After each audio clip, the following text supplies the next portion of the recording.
और एक बड़ी खबर आपको बता दें, प्राण प्रतिष्ठा से जुड़ी हुई आरती के समय सभी अतिथियों के हाथ में घंटी रहेगी, जो आरती के समय सभी अतिथि बजाएंगे।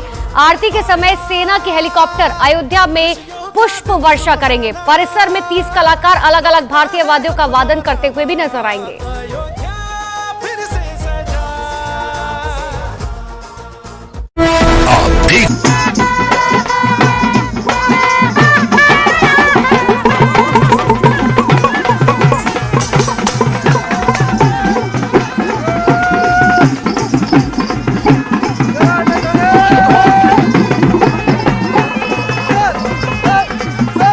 देखिए जरा, ये देखिए किस तरह डांस कर रहे हैं।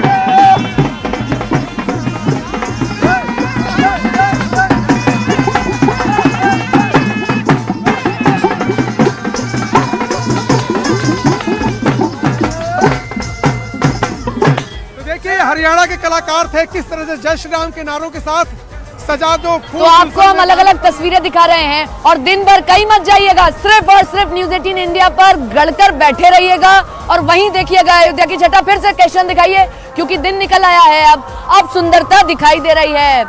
ताली बजाइए, घर सजाइए, दीप जलाइए, क्योंकि मेरे राम आए हैं, रघुनंदन आए हैं। 500 साल इंतजार राम ने कराया है, तब बड़ी देर बाद आए हैं। तो क्यों ना घर सजाएं, क्यों ना दीप जलाएं और क्यों ना हम भोग बनाएं। तो कितना खूबसूरत लग रहा है। अब मैं क्या शब्दों में इसका वर्णन करूं, सब कुछ तस्वीरें बयां कर दे रही हैं। लेकिन इन सबके बीच में प्रधानमंत्री नरेंद्र मोदी का आज कार्यक्रम कितने बजे से शुरू होगा, ये हम आपको बता देते हैं। 10:25 पर प्रधानमंत्री नरेंद्र मोदी पहुंचेंगे अयोध्या की धरती पर। तर्पण, समर्पण, संघर्ष सब कुछ है प्रधानमंत्री की इस जर्नी में। यहाँ से शुरू किया था, कार सेवक लेकर चले थे और पीछे से पर्दे के, लेकिन देखिए समय बदला और कैसे वो अब पर्दे के सामने आ गए और जो प्रण लिया उसे पूरा कर रहे हैं। मिनट टू मिनट कार्यक्रम क्या है प्रधानमंत्री का, वो हम आपको दिखा रहे हैं। 10:25 पर प्रधानमंत्री नरेंद्र मोदी अयोध्या की धरती पर लैंड करेंगे। उसके बाद हेलीपैड जाना है और उसके बाद राम जन्मभूमि की ओर आएंगे। अभी कोई कार्यक्रम नहीं आया है, लेकिन जैसी व्यवस्था मैं देख रही हूँ पूरी तरह से राम में आप देख सकते हैं, सुबह से ही जो श्रद्धालु हैं उनका आना शुरू हो गया है सड़कों पर।